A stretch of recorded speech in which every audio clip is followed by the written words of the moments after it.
ourselves, okay, well, all we're going to do is look at the high and the low, and that's all that matters. Because I'm never teaching trading in this consolidation to get to just this level. That's too small. It's too myopic, and you're not going to do well if you're just looking at it like that. So what are we supposed to be doing?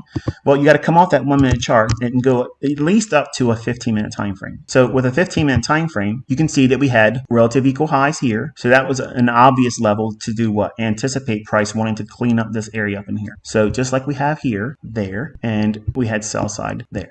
Now, while it's moved up here and we've moved sideways, inside this pre-market opening before 9:30, we were in this small little range, which was part of this consolidation here. What is it more likely to do if you had control to steer price with the expectation of knocking out other traders so that way you could take their position over where they get out with a loss? Where they get out with a loss, your intentions are to take that trade over exactly where they get out. Understand that these markets operate on the basis of liquidity. They seek yield, and they like to reprice to cause efficiency where there's inefficiency. When you take a step back and you look at it from that perspective, it makes things so much more simpler. Because wherever the maximum pain is, that's the path of least resistance for price. What does that mean?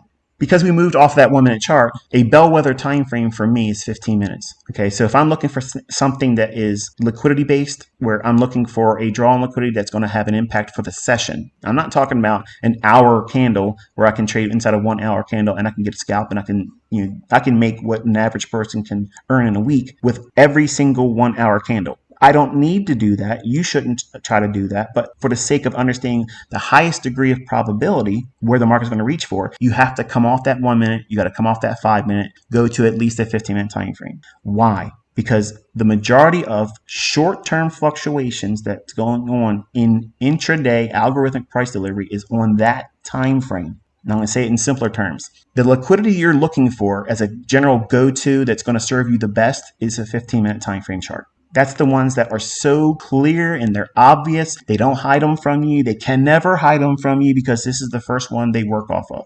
When we're